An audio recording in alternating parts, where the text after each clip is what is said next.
And now the next case. All parties in the matter of Lasso versus Kozlowski. Step forward, please.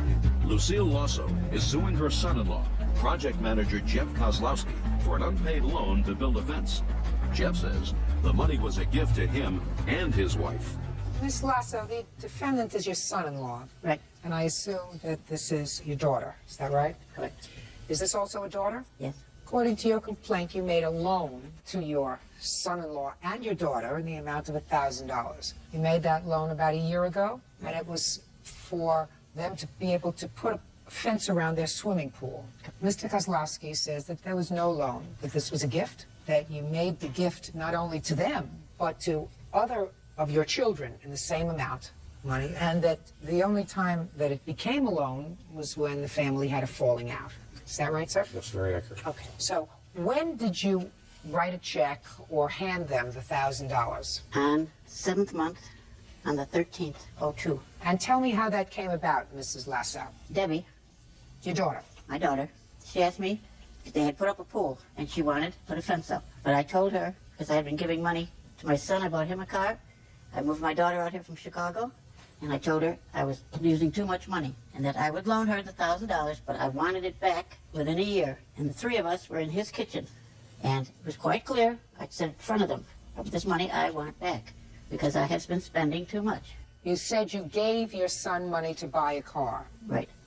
How much did you give your son to buy the car? $3,500. And how much of the $3,500 has he paid you back? $1,000. When was the last time you received a payment from your son? Oh, I'd say 5-6 months ago. Prior to July 13th, how much money had you given your daughter and son-in-law? I did not keep it. I gave them a lot of money. Well, they did a lot for me. I loved them to death. And when they needed something, if I needed something, it was mutual. One hand washed the other. What kind of work did they do for you? He put a patio in for me. She did all my gardening. And how much did you pay them for that? I paid them in buying things. Like what? He put my patio. Like what? I'm telling you. He put your patio in, and what did you... patio. I bought him a guitar for $400. Guitar for $400. And we would go shopping. Patio. Okay, go ahead. To put it in. All right. I'm getting the picture. Now, what happened between your daughter and you after July? I moved my daughter out here, and she did not like that. Who did not like that? Debbie did not like that. She became very hateful, very belligerent, and we had a big fight. In fact, she put a restraining order against Julie, and she did nothing. And she lied. And she filed it on behalf of me, which I had nothing to do with. So when I went... She filed it on behalf of you? Yes. She came to my house, and I said, "You did what?" I said, "Get out of my house. That's it. I will never give you another penny." So we went to court, and she has the paper that she filed, and none of it is true. None of it. Okay, so you had a big fight with your daughter. And what month was that, would you say? August she filed it. Well, we're talking about now over a year ago. When did you decide to get this money from her? They stashed a pool, an old rusty pool, under my deck. So my son offered to come over and help Mr. Kozlowski take the pool out from under my deck because it was no good, it was garbage. Yes. So my daughter-in-law walked across the street and asked Jeff if he would help my son move the pool out from under my deck. And he said, "No, I'll never do anything over there." This was after you told your daughter that you were angry and that she was never going to get another penny from you. Oh, that was before that. This was later. This was before. This was almost a year later. We haven't talked for 14 months.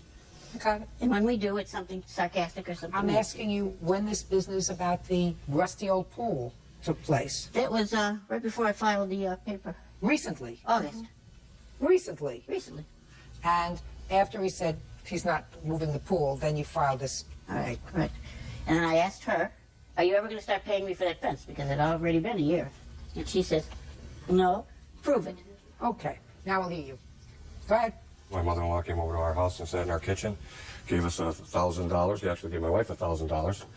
And the check was made out to me, and because I was going to the bank that day. That's why I'm here. This is pretty much between the words loan, borrow, pay me back were never uttered at that time. Well, tell me about it, Ms. Kozlowski. Tell me about this $1,000. Well, she gave me $1,000.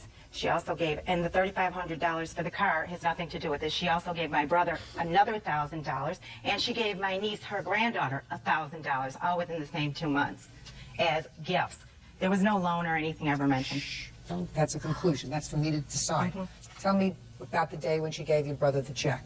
I asked her, I don't recall exactly why, but she said she was giving it to him because of all the work that he'd done around her house, and it was just because he was low on money, and he opted to use that as a mortgage payment, and I opted to use it for a fence.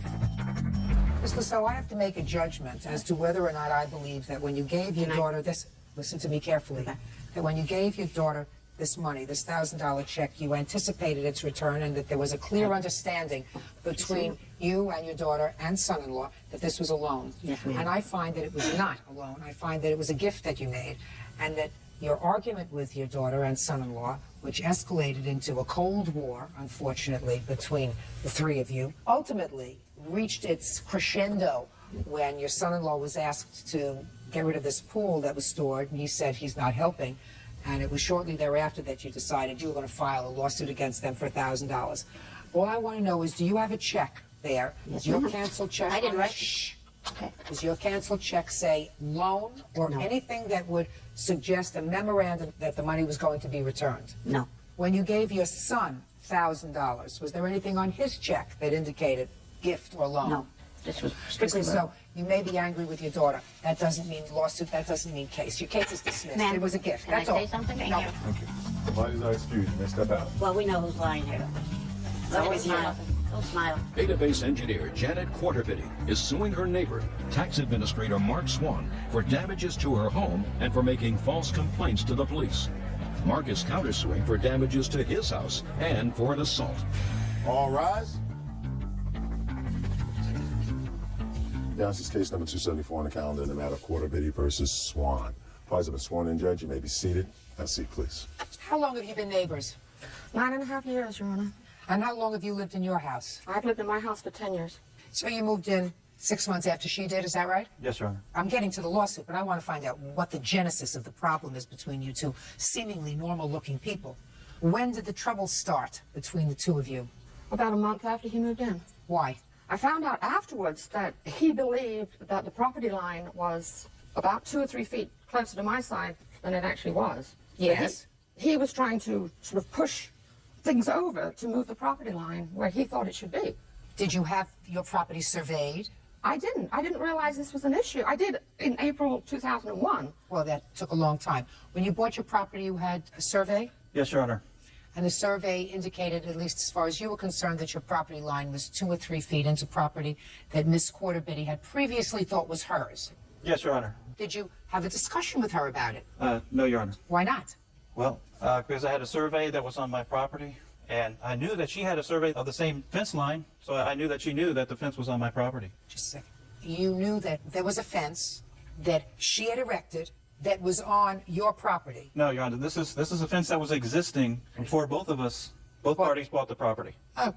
And that fence was on your property? Yes, Your As Honor. far as your survey was concerned. 2 surveys, yes, Your Honor. So you wanted to move the fence? No. Well, what was the problem? I don't understand what the problem was. I didn't have a problem with it, Your Honor. May I speak? Yeah. Shortly after he moved in, he started mowing down my plants. He started cutting other plants. He started moving my woodpile over. I didn't know what was going on. He didn't come and say to me, hey, you know, there's an error here. Keep your stuff on your side. No, he just moves it over. So I moved it back. He had backfilled it with dirt, and I was digging out the dirt and moving it back when he came out and he attacked me with a rake in 1997.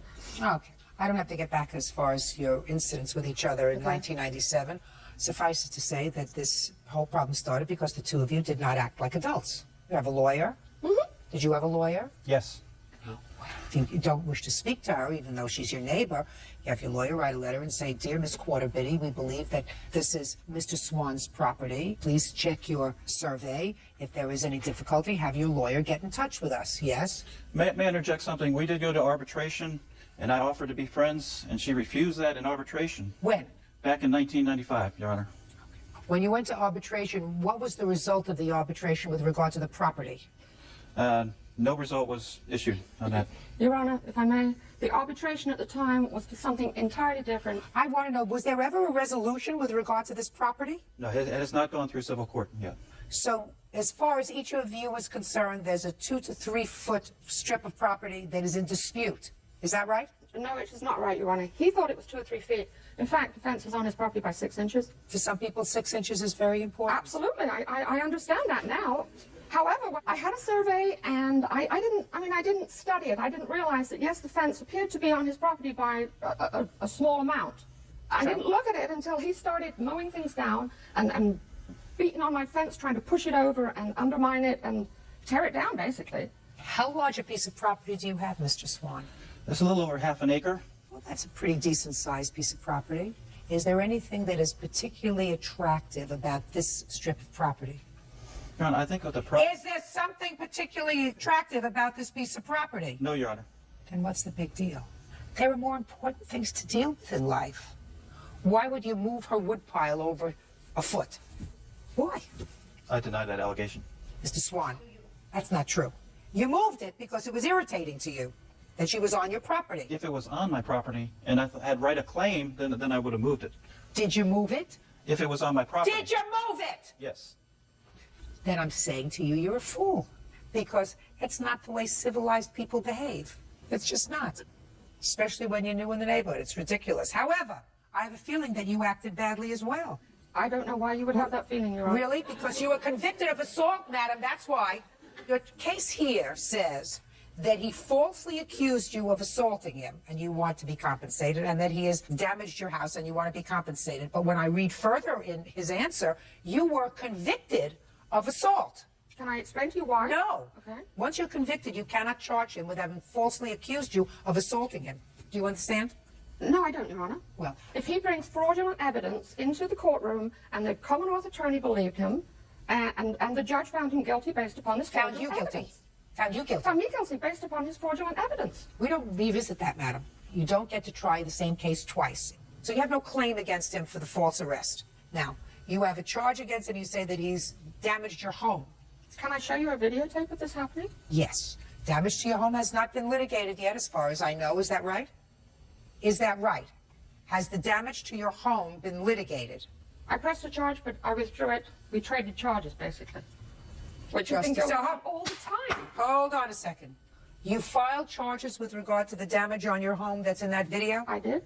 Did you subsequently drop those charges? I did. I traded them for the appeal. I had a charge against him, he had a charge against me. And you both agreed to withdraw those charges. Is that correct? That is correct. Then that's finished.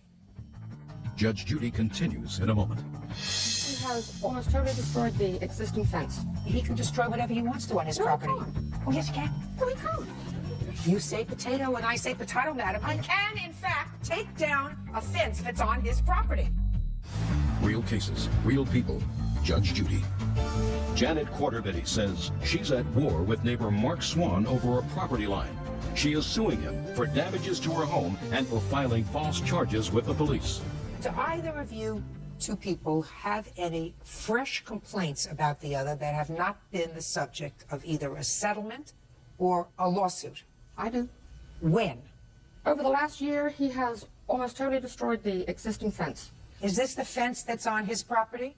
Yes, it is. The fence is on his property. It's his, but it's my fence. He can destroy whatever he wants to on his property. He can't. Oh, yes, he can. No, he can't. You say potato and I say potato, madam. He can, in fact, take down a fence that you erected if it's on his property. But I didn't erect it. It was there. It was pre-existing. Then you certainly have no complaint. If he took down a fence that you acknowledge is on his property, that you, in fact, did not put up, he has the right to take it down. He has the right to take it down even if you did put it up, if it's on his property. You can't erect a structure on somebody else's property. I didn't. Oh. It was there before. Okay. I've taken care of your claim. You have no claim. I'm coming back to you. You have a counterclaim. Your counterclaim is for medical bills and damages due to the assault. Has this been the subject of any other proceeding? No. You have never sued her for the medical bills as a result of the assault. Is that right? That's right. Okay. Let me see. The assault was in 2002. Is that right? June of 2002. Right. You have photographs of the assault? What is this that you're showing me? What is this that you're showing me? These are attorney's fees, Your Honor. Those are prior proceedings, too. I think that both of them need another kind of professional Right? Could be. Your Honor, may I speak? I see a mark on your arm, sir. A large bruise on your arm. Right. I want you to tell me when this happened and under what circumstances it happened, and then you will show me what I asked you for, which were the medical bills as a result of this assault. Okay. I have an HMO that pays for the medical So bill. you had no medical bills? I have the receipts. So you had no medical bills, the HMO covered it, so you want damages for your pain and suffering. That's correct. Okay. Tell me how this happened. Okay. This is ongoing things. She's throwing every time. Just listen to me. Do you see this? I want you to tell me how this happened. I had a boulder thrown at me. It went past my head. I put my arm up. It hit me right in the arm. What kind of boulder? It's a boulder the size A of rock. 2 fists, a rock. A rock. Right. Where were you when this rock was thrown at you? I was standing between the 2 houses on my side of the fence. And what were you doing? I was cutting my grass, working in the yard. And what was Miss Quarterbitty doing? Miss Quarterbitty was watching me, which is her favorite pastime. Every time I get near the fence, or if I'm cutting the grass near the fence, this upsets her, this agitates her. Okay. So she picked up a rock and threw it at you. Unprovoked a lot of times. I'm not interested in a lot of times, sir. I'm interested in this time. This is the time when she was convicted of assault. Is that correct? That's correct. Okay. You saw a doctor how many times, sir? I went twice. What kind of treatment did you receive? He gave me coated Tylenol, which is for the pain. It was a deep muscle bruise. Were the police called after this? Yes, they were. Do you have a police report? The The police were not called on that day. Not with me, Your Honor. Police were not called on that day. When were you contacted by the police, Miss Quarterbitty? Was it the day after? No. When was it? It was, I guess, a couple of weeks later that some officer came into my yard and said I was under arrest. And I said, for what? When did you call the police, sir? June 30th, 2002. And when did this incident occur? June 30th, 2002. Did you file a complaint? Yes, I did. I went down to the magistrate's office immediately. I filed a complaint, and I went to Kaiser Permanente immediately. Did you miss any work? No, Your Honor. Was there a hearing before a bench or before a jury? Bench. You waived the jury trial? There was no question of jury trial at that point. You had an attorney? I didn't have an attorney. I didn't do anything. I didn't get an attorney because I had nothing to defend myself against. Your Honor, I have his complaint right here, a copy of his complaint. I'd like to see it. That he took down to the magistrate that morning. And the magistrate annotated on it.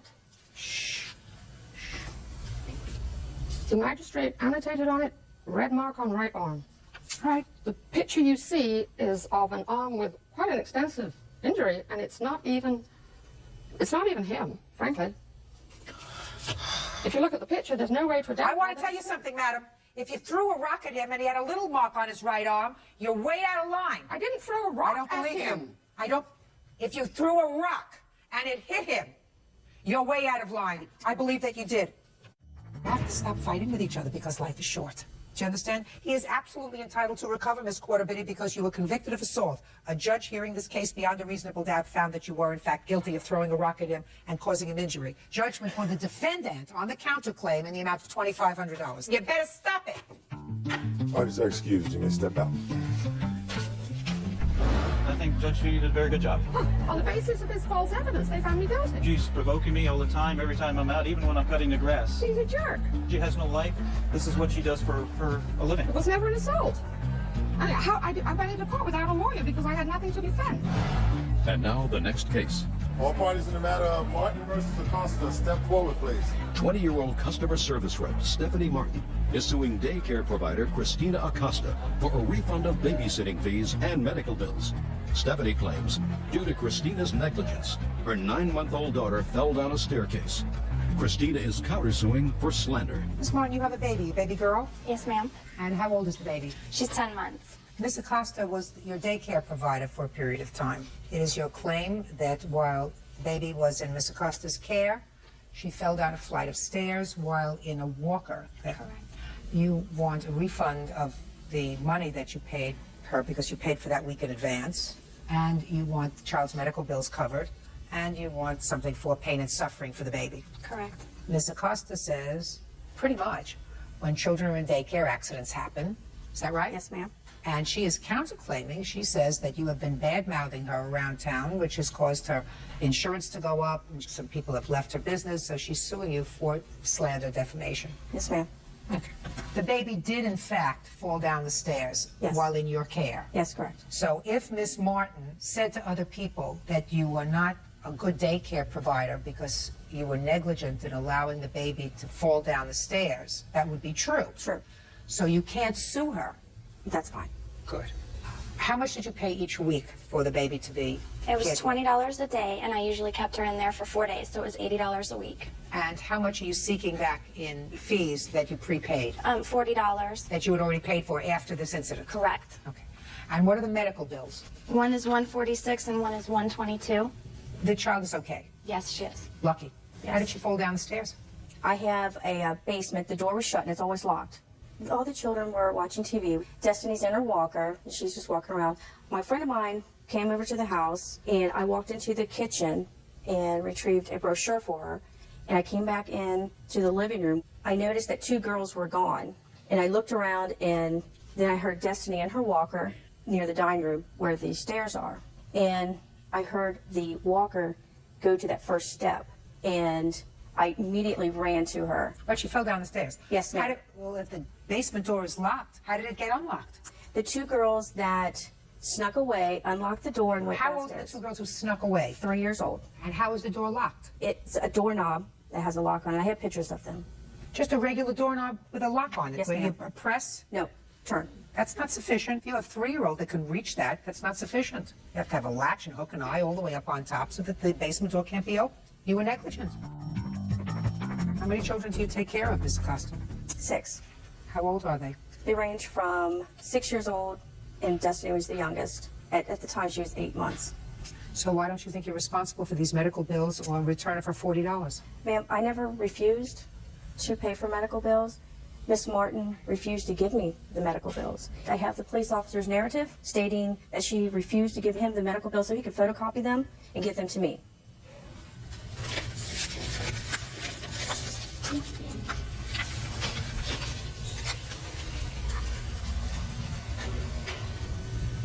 So you're not a licensed daycare provider? No, ma'am. You have to have more than 6 children in your care. Can you be licensed if you have less than 6 children in your care? You can if you would like, but it's not necessary in the state of But you Ohio. can? If you wish. Okay. She chose to go to court. Chose not to give them to police. She chose to pursue this by way of a civil remedy. I don't see, listen, this was an accident. She was clearly negligent. Fortunately, your child was not injured. She got a couple of bumps and scrapes. It's not a case that I feel warrants $3,000 that you're suing for, but you certainly should have your expenses back. You certainly should have your money back. So I'm awarding you what that is, which is $308. That's all. Step out. Please excuse, you may step out. Salesperson Curtis Ross is suing his one-time girlfriend, student Christine Westfield, for the return of a television and a cordless phone. Christine is countersuing for an unpaid loan and the return of her husband's ring. All rise.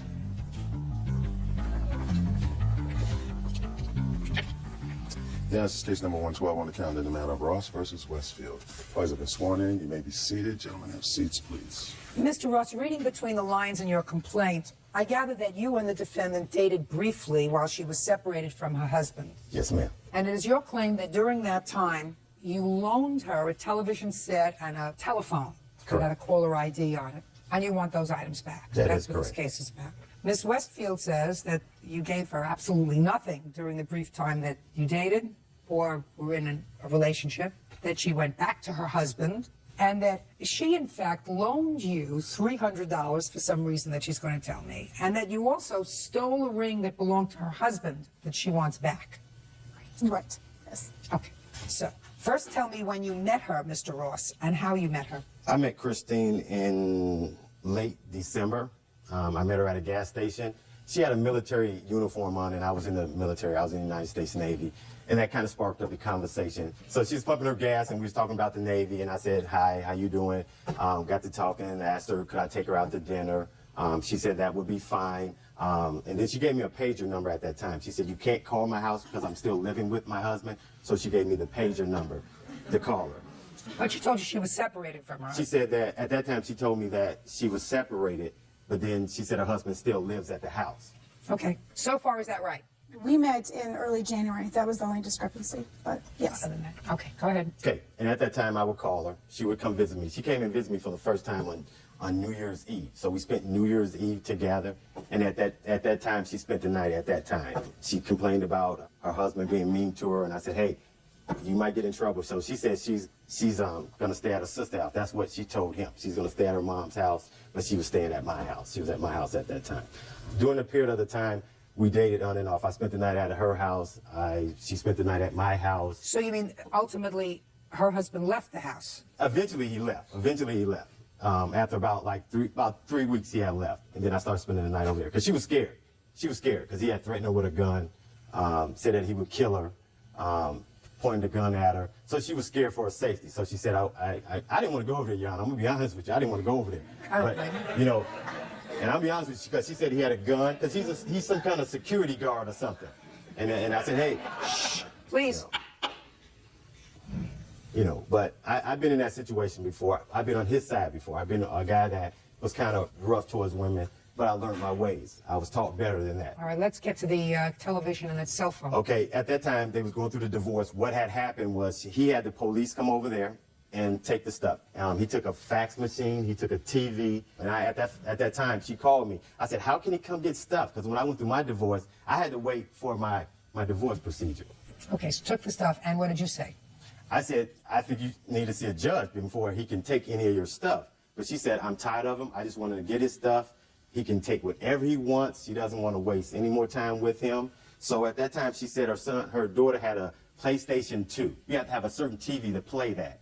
So I had that TV where you can plug the adapter. So I said, you can use that TV, but I'm going to need to get that back. And she said she was going to get her income taxes or something like that and buy a whole new TV set. So at that time, I brought the TV over. Her husband kept calling her, hanging up, threatening her on the phone. So I said, hey, use the call ID. Because I was trying to look out for her, Yana. I said, use the call ID. I said, anytime he calls, you know, you can get him on the call ID. You can mark it, show it to the police station. station. So she didn't have a caller ID. She didn't have a call ID on her phone. So I said, you can use that. But I said, I'm going to need all this back, Christine. Because, I don't know, Christine was going back and forth. She said that she loved her husband, said she liked me. She kept going back and forth. So I didn't want to. So that's how she got the stuff. Right. Okay. All right, Miss Westfield. Is what you're telling me Mr. Ross is suffering from some sort of psychosis? You Yes. believe he's suffering from a psychosis? I do. Because ever since I had told him I didn't want to talk to him, he's made my life miserable. I don't care if he's made your life miserable, Miss Westfield. I want to know about the television set. I've never received a television or a TV. I know we were talking about it, but he didn't have a car, so he could never bring it over. So I never got it. I don't think I believe that. Well, Because if you're going to make up a story about owing money, owing property, you wouldn't make up a story about things that are so cheap as a television and a cell phone. You would say she said she needed money for a lawyer. I gave her $1,500. She needed money to pay bills. I lent her $2,000. This story that your husband came, cleaned out the house, took the TV, all sounds right to me. And he doesn't look like a psycho. Well, Your Honor, my husband never took anything out of our house. We never went that far in our divorce for division of property. I didn't say that you went that far into division of property, but that doesn't mean you didn't take things out of the house, Miss Westfield. You understand? Yes, I do. Now, you want to tell me about your counterclaim? My counterclaim is that I gave him $300 in cash to fix his car because he said my husband did something to a wire and made it stop. So When was that? This was in February. Well, tell me about it, Miss Westfield. So I gave him the $300. No, tell me about the whole incident.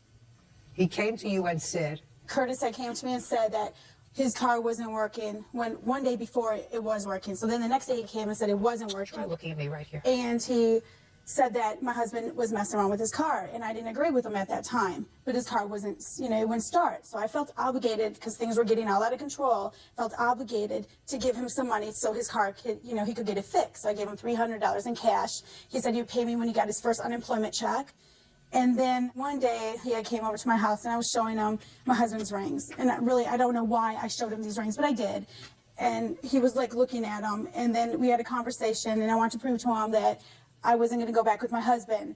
So I had shot one ring and put it through in the garbage. And then I had went back into my room to put the other rings away. So then when I came back, we had a conversation. He left. Then the next day I noticed he had my husband's ring on. So you took your husband's ring, you were so angry, and you threw it in the garbage. Right, just one of them.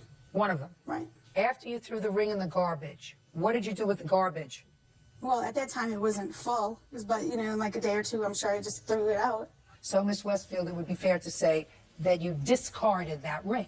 Correct. He took it after you discarded it. Right. That's abandoned property, Miss Westfield. You abandoned that property. Therefore, Mr. Ross was entitled to take it. It's like if you put a sofa out on the curb for trash to take, and somebody says, one man's trash is another man's treasure. Judge Judy continues in a moment. I owe her about maybe $35, and I give her that right now. Take it out of your wallet.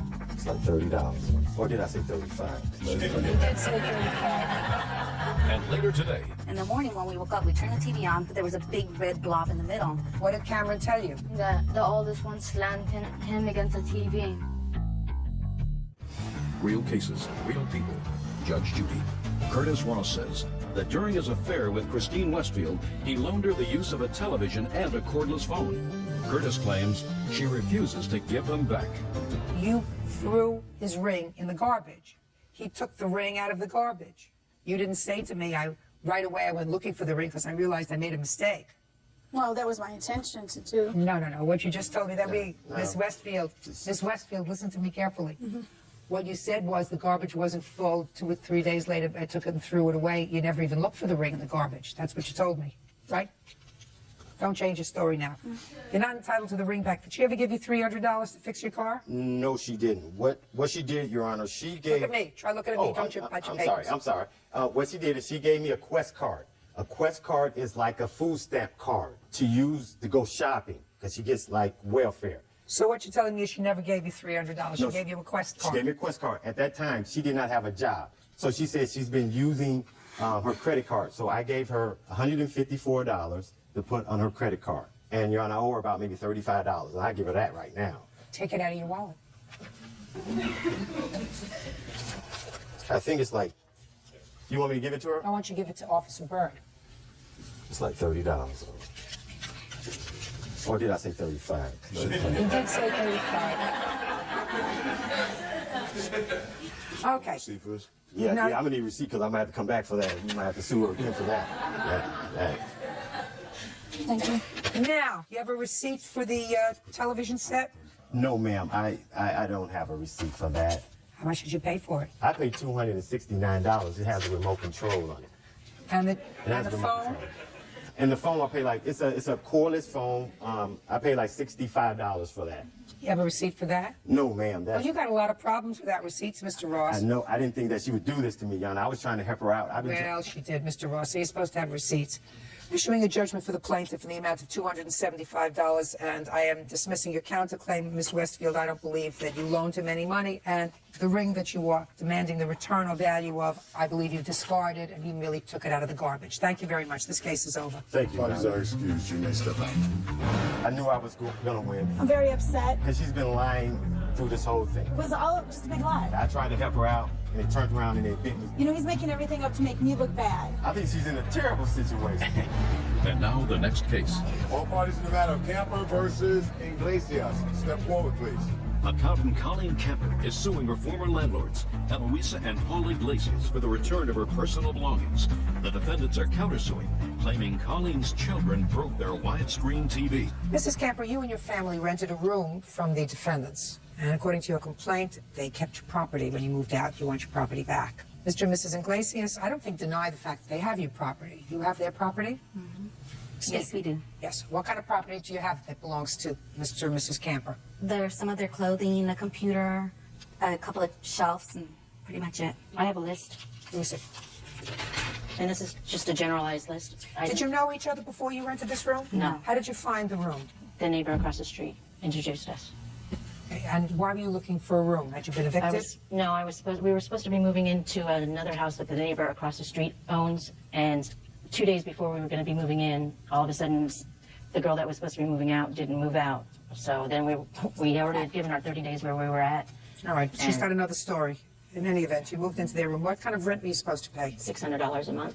Now let's get to the counterclaim. Counterclaim says that they owe you for rent because they didn't give you 30 days notice. No, they didn't give us notice. Okay, fine. Excuse me? Where is the lease that they have that requires them to give you notice?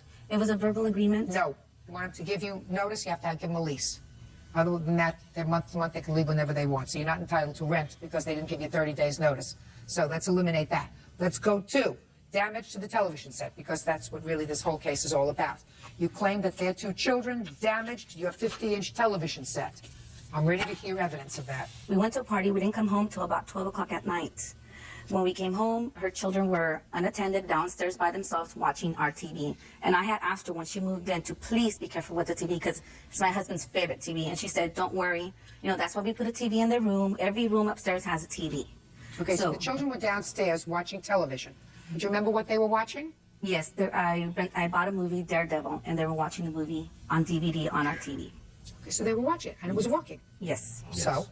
Well, it was working, but we thought it was the video that we had purchased. There was a big red blob in the middle, and we didn't pay attention to it. We thought, okay, well, it's the DVD disc. We'll just turn it back to the store and get a new one because it's broken. In the morning when we woke up, we turned the TV on. The dot was still on there. And my husband kept switching the channels, and he says, well, there's something wrong with the TV. And then that's when my son told us what the kids had told him. And then she came down. Just a second. None of that's right. Step up. Tell me your name. Esteban. Esteban, you weren't at home that day, is that right? I wasn't home. When I wasn't home when that happened. Did you speak to the boys? Yes. Which boy did you speak to? Cameron. Which one is Cameron? Step up. When did you speak to Cameron? The night when we were downstairs.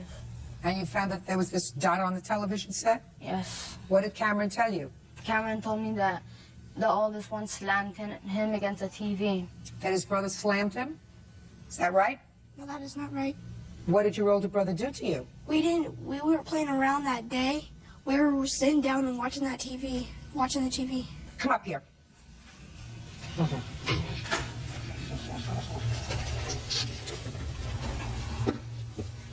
Just pay attention to me. How did the TV get broken? I do not know. Well, tell me what you think. I think that there was a magnet on the TV that changed the TV color. A magnet? Yeah. How did that, what kind of a magnet changed the TV color? I don't know. I'm just saying that could have happened. What I thought happened. So, Estefan is lying when he says that you told him that you were fooling around with the TV. Yes. Is that what you're telling me? Yes. When they came home, what were you watching? We were watching cartoons. Not the video. Not the video. When they came home, I asked her if my brother can watch Daredevil because he never seen it, and they said yes. So who put the video in for you? Esteban did. Estefan put it in. Yes. Step down. Is that right? Yes. So they were watching cartoons. They weren't watching a video when you came home, correct? Yes. And you went over to the television to put in the video for them? Yes. But when we came home, I looked at the windows to see who was downstairs because the light was on. I saw both of them playing. That's not what I'm asking you, Estefan. They were watching cartoons. There was nothing wrong with the cartoon picture, right? There was nothing wrong with the cartoon picture on the TV. I didn't look at the. I wasn't watching with them. I didn't even look at the TV. Well, you should have. You give them back their property. Do you understand? And you're going to do that within 5 days. You can't keep their property. That's stealing. Do you understand? Yes. So you're going to get your property within 5 days. Make arrangements to pick it up. You need to go there with a policeman, or you can go there by yourself. Okay. Now, you can't prove that it was their children that broke your television set. We weren't home when it happened. And Well, maybe it just happened by itself. But we do know that your son put in a video. We do know that. Right? Yes. And we do know that you had the ability to look at that television set to see whether the cartoons that they were watching were being observed on a television screen that was broken or not. If you saw them downstairs watching television, and if you were concerned about it, you look and see whether or not there was any damage. The only damage that you saw was after your son put in the tape, right? We went upstairs because we had babies. I couldn't go in to look. Listen, I'm not faulting anybody. I'm just saying you can't prove that it was their boys that broke your television set. It's a rental that didn't turn out well. Do you rent any rooms to anyone else? Not anymore. Good. That's a very good idea, because when you rent rooms to people, they're going to be around your house, and you're not going to be able to tell who breaks what, especially if you leave, and you leave the house unattended. Do you understand? All right? Not a smart thing. Sorry that your television set got broken. You get your stuff back.